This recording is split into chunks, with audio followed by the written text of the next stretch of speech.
Welcome to Navigating the Customer Experience. Want to improve your organization's customer service? Looking for insider tips to knock your customer socks off? Then you're in the right place. Here's your host, Yanique Grant. Welcome to Navigating the Customer Experience community. On today's episode, our guests are Mark Fithian and Jeff Rosenberg. They will be discussing a little about their awesome book that they have published. And I'm just going to give you a quick overview. So, Mark Fithian and Jeff Rosenberg are the co founders of Wide Open, a strategic CX consulting company. Mark's customer service strategy expertise and methodologies were developed through over 30 years of work across multiple industries, collaborating with leading brands such as Providence, SAP, PayPal, Optum, IBM, BMW, the American Cancer Society, and Microsoft. Before co-founding Wide Open, Mark held key roles in both client-side and agency-side positions, as well as in strategic consultancies. Jeff has spent more than 30 years working across strategy, operations, and customer experience disciplines, consulting for leading companies such as SAP, Verizon, Hershey, Optum, BMW, ADT, and Motorola. Prior to co-founding Wide Open, Jeff served in leadership and practitioner roles in consulting agency and corporate organizations. So, without further delay, sit back, plug your earphones in, and let's jump right into this conversation with Mark and Jeff. Welcome, gentlemen. Thank you. Great to be here. All right, so we can just take it one at a time, but I know we read your bio, but I always like to ask our guests if you could share with our audience a little bit in your own words, a little bit about your journey, how you got from where you were to where you are today. Jeff, I can start. Well, I really grew up in the marketing discipline domain, starting in the digital world and sort of evolving through to more strategic consulting in the marketing realm, and then starting this business about 15 years ago. And the red thread throughout all of that work over 30 years has been this orientation to the customer and helping the organizations I've worked with and for become more connected to those customers. Perfect. All right, Jeff? So Mark and I have been through similar paths in our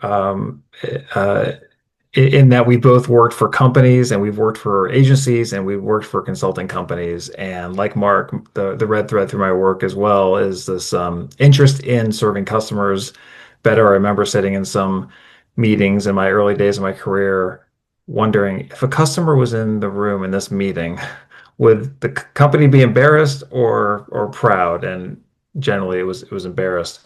So I decided that my interest in the customer, I could do something about that and choose a path that focused on the customer. And we have certainly ended up in a place now where we've written this book on customer experience and really trying to raise awareness of how customer centricity can help drive growth and innovation in companies. Perfect. Thank you so much for sharing. So you have this awesome book, and I'm kind of just going to hold it up here so our listeners can see it. Plus, I notice you also have it in the background of your videos today. It's called The CX Imperatives, 5 Strategic Practices for Renewal of the Customer-Centered Enterprise. Could you share a little bit about maybe 3 or 4 overarching tenets that the book focuses on? Who is the book geared towards? Like, who can this book really help? Sure. So we wrote the book for people who already have a predisposition to care about customer experience and potentially be in the customer experience space already.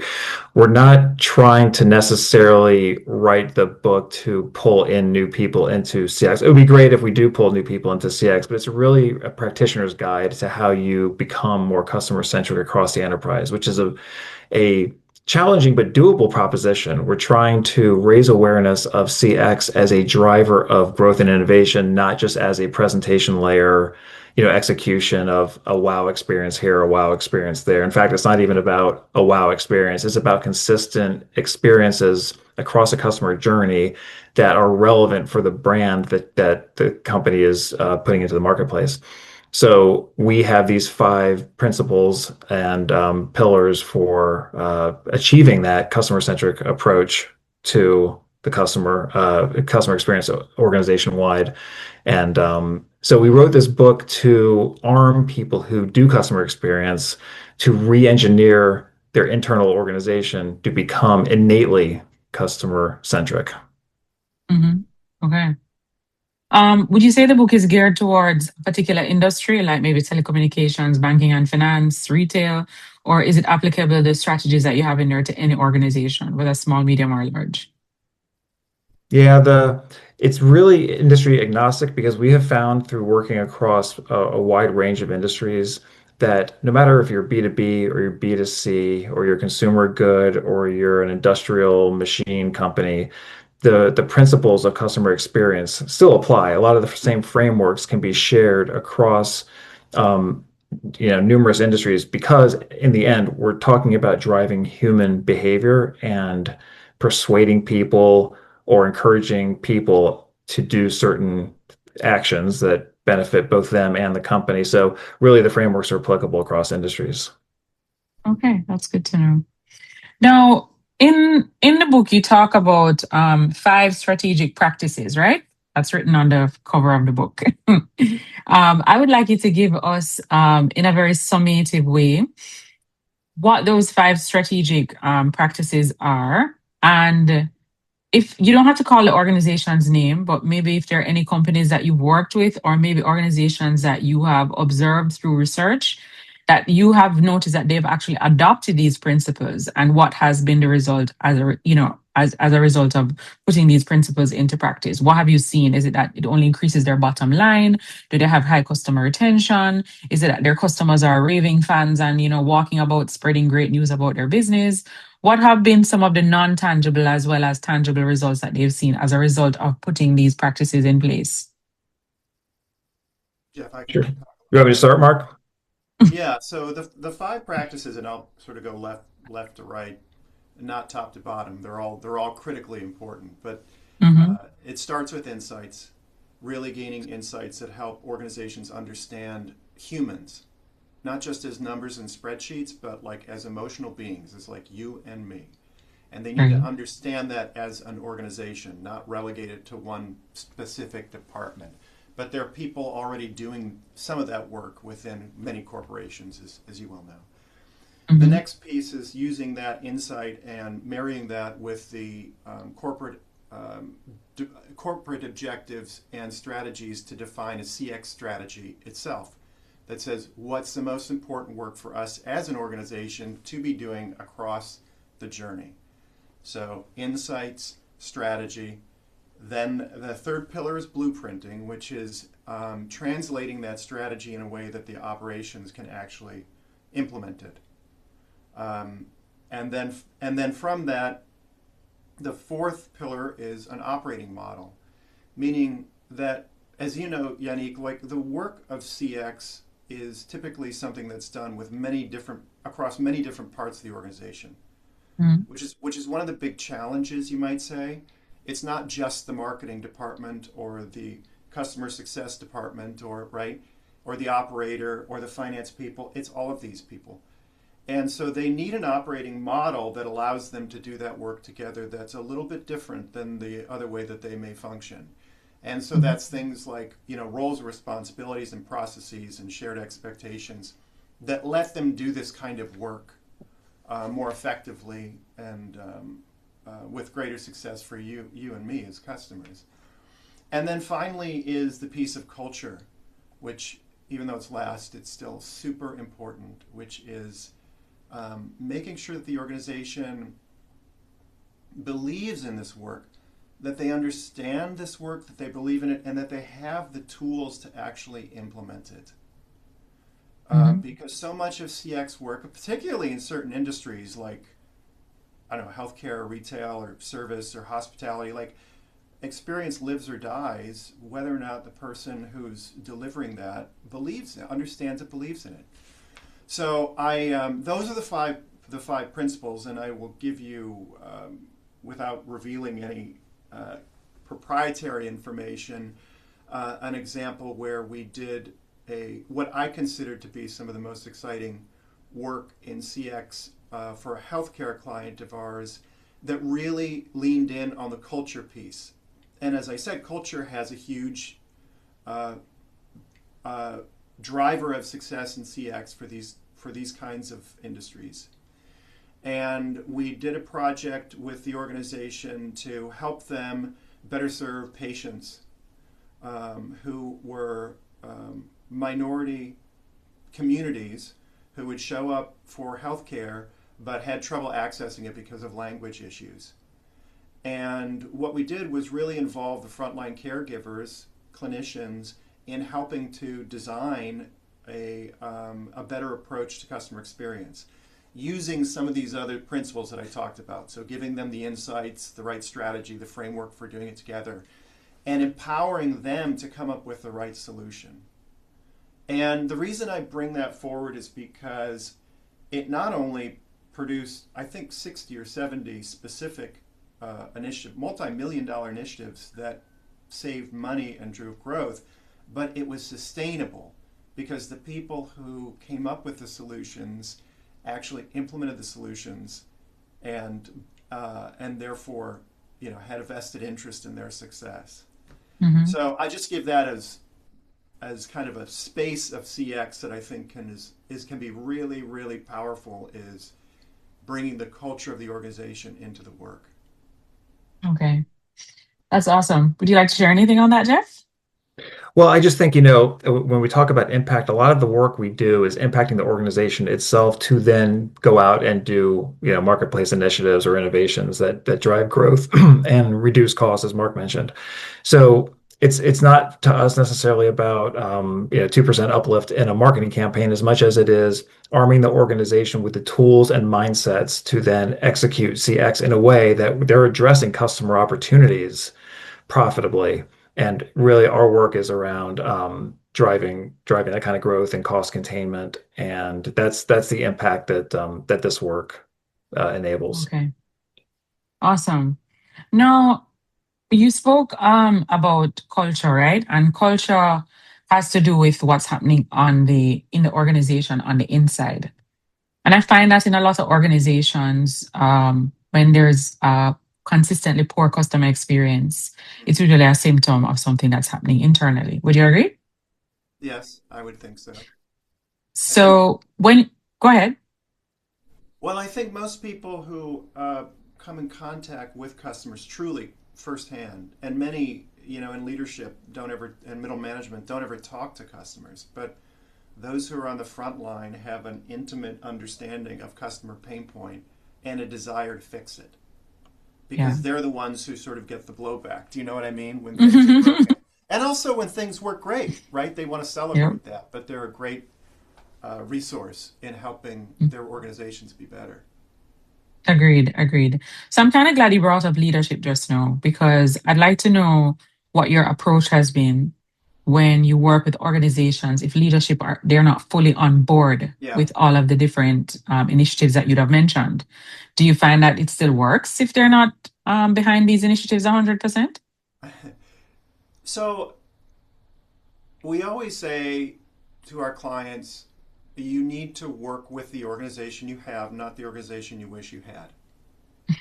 And you will always have in any organization some segment of people who don't understand, don't believe, don't agree, reject what you're trying to do. You will also have some segment of your organization, your leadership, that are huge advocates of what you believe, what you're doing, and leadership belief in that, and then everything in between. So if you're a CX leader, your job is to work with all of those different people. And the people who are, you might say, rejectors of CX are going to need a different approach than the people who are already believers. Certainly the people with believers you want to activate and channel their enthusiasm to produce new experience. But the people who are rejectors may have very, very legitimate reasons for rejection that you need to understand as the CX leader and then work with them. It could be conflict. It could be, prior failures in CX. It could be questions of the business case. So you need to meet them where they are and ultimately, help them understand that this is a better way. Mhm. Brilliant, brilliant. Now, I'd like each of you to share with me the best customer experience that you've ever had as a customer. Think about your own interactions, right? In your daily lives. What would you say was the best customer experience if you had, and why would you consider it to be your best? What were maybe one or two elements that you believe make it stand out than any other experience you've had? I will say that the first one that comes to mind is Delta Airlines, and I'm a frequent flyer of with Delta Airlines, have been for many years, and I've noticed some pretty significant improvements over the years. And it's not about some of the core aspects of an airline experience you would recognize. And most people have issues with airlines that we're all aware of what those are. They have done some very intentional work around the customer experience. I'll give you a couple of examples. It used to be sort of a focus on the what happens at the gate and then what happens in the air. And I noticed many years ago that they started introducing some experience improvements in between those two major events in a typical flight. So one is even just making the jetway, when you're standing in the jetway, making it a little bit more um, pleasant to be in there just by keeping it clean, putting up signage and sometimes art just to kind of keep your mind occupied. And then when you're sitting waiting for takeoff, they play pleasant music, which is obviously designed to help allay and reduce anxiousness of are we going to take off on time, or people hitting people with bags, etc., as they're walking by, walking down the aisle. So they're trying to address that anxiety, as well as when they started introducing mobile notifications when your bag was loaded on the plane. Again, it doesn't change where the bag is, but it changes how you feel about your flight experience. So I think they've done a lot of other things across the entire end-to-end journey, but they've really, I think the point is that they've taken a very intentional approach to creating these experiences and really thought through the journey, not sort of an operational, pillar point of view, but really, okay, let's look at this experience through the lens of a traveler and everything they're doing and seeing, and how can we introduce experience improvements to make that a better overall experience. Love it. All right. Thank you so much for sharing, Jeff. Sure. Mark. My example is a few years old, but it's still one of my favorite experiences. What is with a healthcare organization of all things called Kaiser. I'm not sure if you're Hmm. familiar with them, Yanique, but they are a model where they combine both the care delivery, so they have the hospitals and the clinicians and things, as well as the coverage, as opposed to those things being separate, like insurance company and then care delivery. These are integrated. And then when you join Kaiser, you become what's called a member of Kaiser, and then you get all your care through Kaiser. So I joined Kaiser, my family and I joined Kaiser about, maybe 15 years ago, I think, at this point. And one of the things that they did, which was just amazing, not only because it's healthcare, and healthcare gets zero credit for having good experience by and large. In fact, it's the opposite. But I thought it was great just for business writ large. But when we joined Kaiser, one of the first things they did was they invited us as new members to one of their hospitals. And when you walked into that hospital, you were greeted by the head of the region, the head of the hospital, several of the surgeons, the nurse practitioners, and then you had basically a morning to get set up to become a member, quote unquote, of Kaiser. So you could go get blood work done, you could get labs done, you could get healthcare power of attorney, you could get apps set up. They had food and lunch, and the kids could play around and meet people and things. It was crazy. It was just the most unhealthcare-like experience. And you walked out of that feeling like very empowered as a customer. Like, okay, I'm set to really take control of my health, and they're going to be an amazing partner Mm-hmm. in this. I honestly don't know whether they still do it, but it sticks with me as one of my favorite customer experiences. Okay. Well, you still do business with them, right? You just haven't had a chance to We go no, into the I hospital. haven't actually. I haven't. I'm just a customer of theirs, but I work a lot in Mm-hmm. that sector. Got it. Got it. Awesome. And then I guess because healthcare already has such a negative experience Yes, attached to it for most people in this country, it's a pleasant surprise when you do have an experience where, it people is. are It is. operating outside of how Yeah. you're expecting them to act. Yes, that's exactly Brilliant. right. Brilliant. Awesome. All right, gentlemen. Could you both share with me what's the one online resource, tool, website, or application that you absolutely can't live without in your business? Well, aside from Office, for me, it's note-taking app, whether that's Evernote or OneNote, because it syncs across devices, and just to have access to things that I've jotted down, or project notes, or client notes, or ideas, or thoughts, or it really helps me keep on top of everything. And so it's not super, whiz bang or futuristic, but it is just a solid piece of my world that exists across all devices. And I couldn't get by without it. Awesome. Mark? I'd probably say I'd probably say LinkedIn. I just think as a um, relationship based world. I was going to say business, but really it's a relationship based world. There's really nothing like it. I mean, Hmm. for us to be able to connect with peers, um, understand kind of their background and dispositions through things like they may be posting on the platform. There's just it's a hugely important resource for me, for us. All right. Okay. Can you also share with our audience what's one book that you have read? It could be a book that you read recently, or even one that you read a very long time ago, but it had a positive impact on you. Do you have one of those? I have a book that I love called. I was just rereading it. There's this year called "The Art of Possibility." It's by a husband and wife. He was head of I think, the Boston Symphony, and she's a therapist. The Zanders are their name, and it really is about sort of the mindset around um, being successful and having kind of an abundance approach to life, and Mhm. using that to drive a lot of your behavior. So it talks about the 12 specific practices that they have used in their world, and it's interesting because it uses it not from a business standpoint, but from he's a musician. So explaining these principles through a musician's lens is helpful. I'm a musician. I kind of can relate to that, translating that to business environments. Very cool. It's a Okay. great book. Great book. Very nice. All right. Jeff? I've got a couple if I look back across my life. I would think the one that stands out the most is called The Discipline of Market Leaders. It's by a consultant named Michael Tracy. I became aware of it, I'm going to say, in the mid 90s.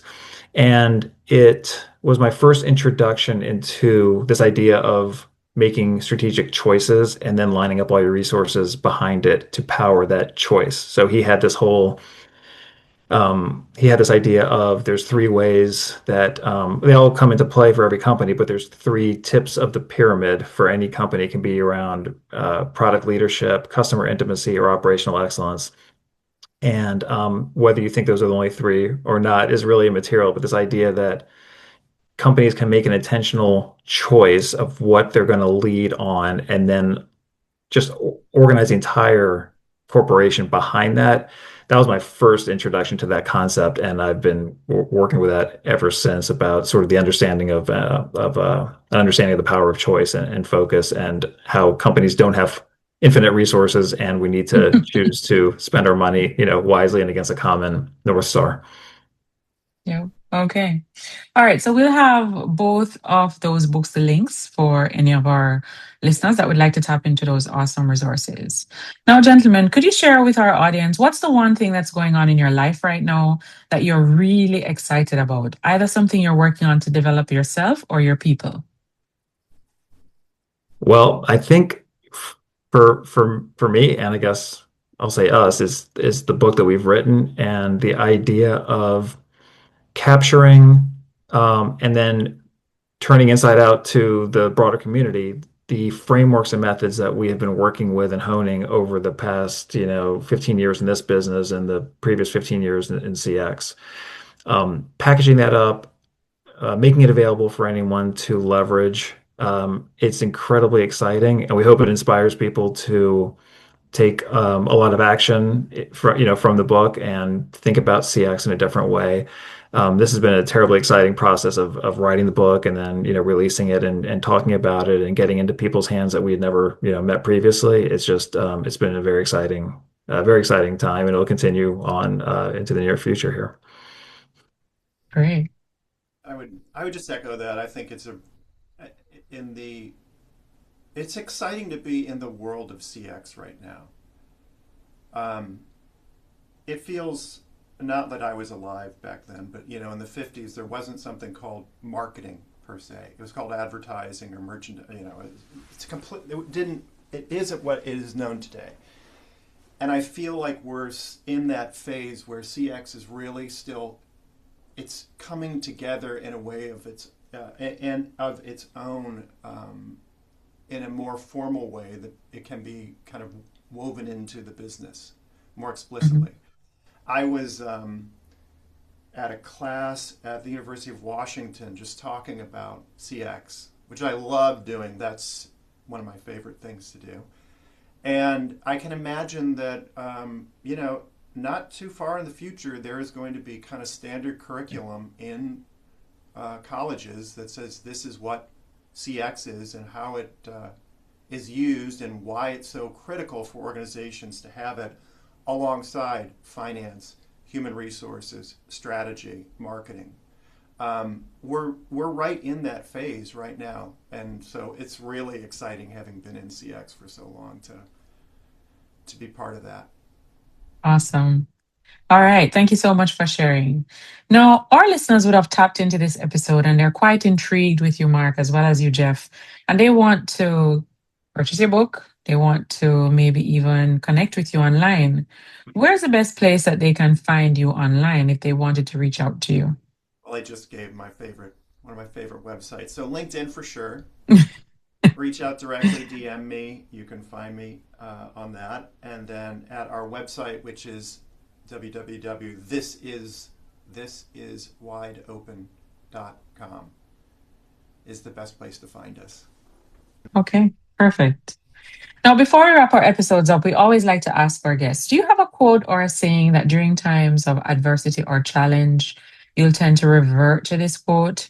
If for any reason you get derailed or you get off track, the quote kind of helps to get you back on track. Do you have one of those?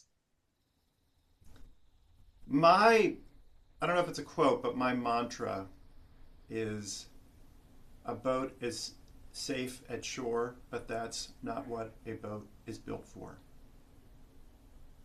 Meaning, boats are meant to go out into the ocean Right. and explore. And it's unknown. And sometimes it doesn't behave the way that you want it to. But you're built for that. It's okay.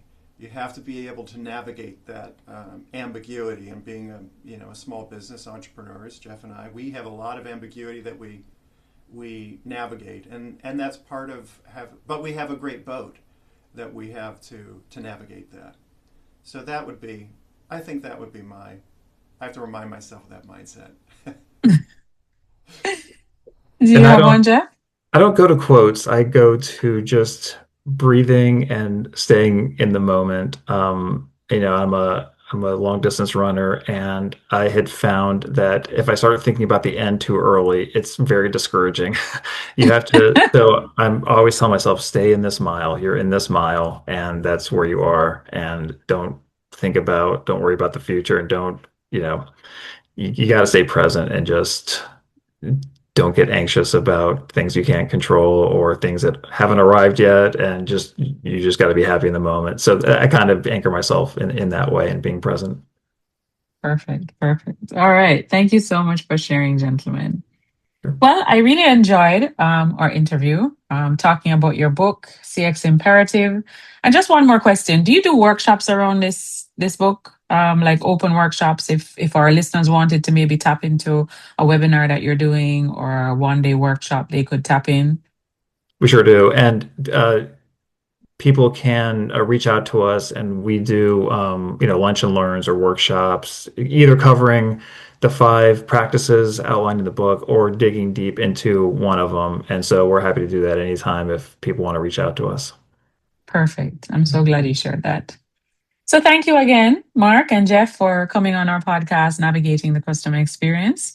Really was a very informative conversation talking about the different strategic practices, the examples that both you, Mark and Jeff, gave as it relates to what those strategies are, how organizations can use them, and the fact that it's a consistent engagement that will, result in creating the experiences that your organizations would want to experience. So I would definitely endorse the book. I haven't finished reading it yet, but it's been quite informative so far. And I'm glad I was able to have a direct conversation with the authors to even get more insight onto what the strategies were, what were their thought processes behind it, and what were some of the success stories that they've experienced working with organizations that have put these things into practice. So thank you again so much for joining us here on our podcast today. Thank you for having us. It was a lot of fun. Awesome. Just want to remind our listeners that you can follow us on X at Navigating CX, and feel free to join our private Facebook group, Navigating the Customer Experience Community. Until next time, I'm your host, Yanique Grant. Thanks for listening. For more awesome resources to take your customer service game to another level, head over to navigatingthecustomerexperience.com. See you next time.